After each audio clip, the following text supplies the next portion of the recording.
Eh bien bonjour, chers amis cinéphiles. Je voulais faire une petite vidéo comme ça, capsule vidéo, pour vous parler d'un film que j'ai revu et qui reste toujours bon 5 ans après.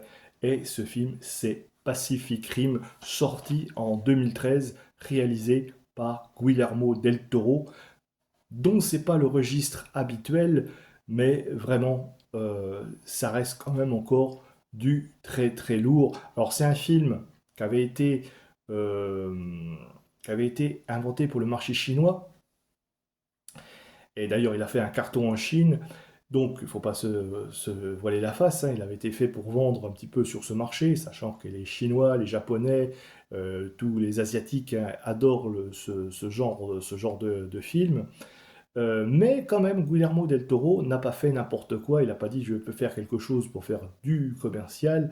Il a fait vraiment. Et il a voulu rendre hommage. Il a même dit en interview qu'il voulait rendre un hommage au kaiju dans ce film et aux mechas. D'ailleurs, si vous regardez la forme des mechas attentivement dans ce film, ça va vous faire penser à Gundam. Si vous connaissez le manga, l'anime Gundam, eh bien, il y a un petit côté Gundam dans Pacific Rim. Alors ce film a été vraiment, je vous dis, pensé pour avoir une résonance en Asie, notamment en Chine et au Japon, où là la culture des robots géants est vraiment populaire, les Jaeger notamment, et le casting d'ailleurs, puisqu'ils mettent une actrice japonaise. Alors bien sûr, le succès, évidemment, là, ça a été très très modéré aux États-Unis, hein. Le budget total du film est de 190 millions de dollars et pour 102 millions de recettes, pas beaucoup, hein, même, même très peu pour les espérances de la Warner. Mais heureusement, en Chine, ça fait un carton. Et le film a rapporté en Chine à peu près l'équivalent de 112 millions de dollars. Et c'est d'ailleurs le marché chinois qui a sauvé ce film, la rentabilité du film, et ce qui a amené les producteurs à imaginer une suite. Voilà, Pacific Rim Uprising qui est sorti en 2018. C'est un film qui est plus qu'un blockbuster. Ça aurait pu être, il aurait pu se contenter d'un blockbuster, mais vraiment, c'est Malcolm Guillermo del Toro qui nous met là un film qui est profondément humain. Ça parle de fraternité, ça parle de paternité, ça parle d'humanité unie face à un danger commun. C'est vraiment même le cœur émotionnel du film. C'est un film qui nous parle de connexion entre les personnes, ça parle de mémoire partagée, d'émotion, hein, avec ce concept du drift, cette dérive neuronale entre deux pilotes qui partagent les mêmes émotions. C'est vraiment une métaphore de tout ça. S'ouvrir à l'autre pour obtenir la victoire. C'est vraiment le thème central de ce film. Et ce qui est intéressant, c'est que c'est le film, pour une fois, dépasse le cadre nationaliste. Souvent, on dit toujours, ouais, c'est toujours les Américains qui sauvent le monde. Ben non, là, pour une fois, c'est l'humanité entière.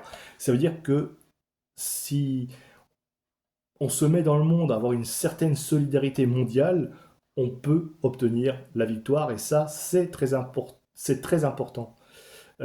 Film empreint aussi d'une certaine mélancolie, hein, puisque on parle des deuils, on voit des ruines, et puis cette mer omniprésente, la mémoire d'un monde englouti, par exemple, tout ça participe un petit peu à cette ambiance du film.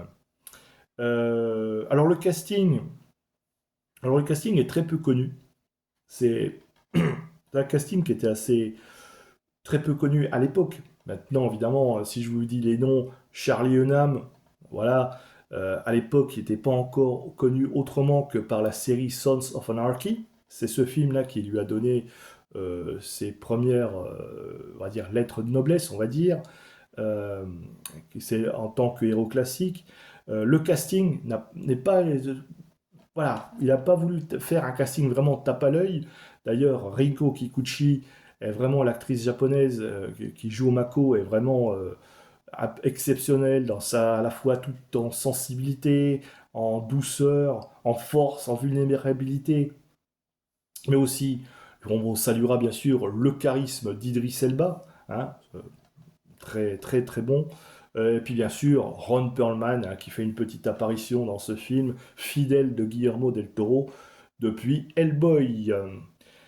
Travail de mise en scène, hein, magnifique, digne d'un grand film de cinéma, alors qu'on est quand même sur un blockbuster. On a affaire comme ça à un vrai même, peut-être même un film, un cinéma d'auteur d'une certaine manière. Vraiment, c'est vraiment un récit qui est fluide, le montage qui est absolument parfait, lisible, cohérent. Euh, Pas de cutting, rien, maîtrise totale de sa caméra. Bref, travaille aussi sur la lumière, l'ambiance, les contrastes, etc., etc. On sent l'isolement des pilotes, et puis une atmosphère souvent futuriste et organique. Alors moi je dirais plus loin, c'est que peut-être l'inspiration de ce film est Blade Runner, hein, surtout dans la représentation de Hong Kong un peu futuriste, avec ses lumières, ses néons rouges, tout ça, son atmosphère de métropole pluvieuse, sa densité de population, on sent comme ça l'impression de verticalité, encombré, tout ça. C'est un film qui reste quand même ancré dans le réel, comme tous les films de Guillermo del Toro, mêlant comme ça le vieillissement, le côté vieilli, un petit peu ancien, avec le futurisme, au tel point, je pense qu'on pourrait parler même d'un univers cyberpunk dystopique. Bref, regardez ce film, Pacific Uprising. Je crois qu'il est encore peut-être sur Netflix, à vérifier. Mais vraiment, ce film n'a pas pris une ride. C'est vraiment un film à revoir. Pacific Rim de Guillermo del Toro, réalisé en 2013. Un excellent film, une valeur sûre encore aujourd'hui. Sur ce, bon visionnage et, et aux prochaines vidéos pour une nouvelle recommandation.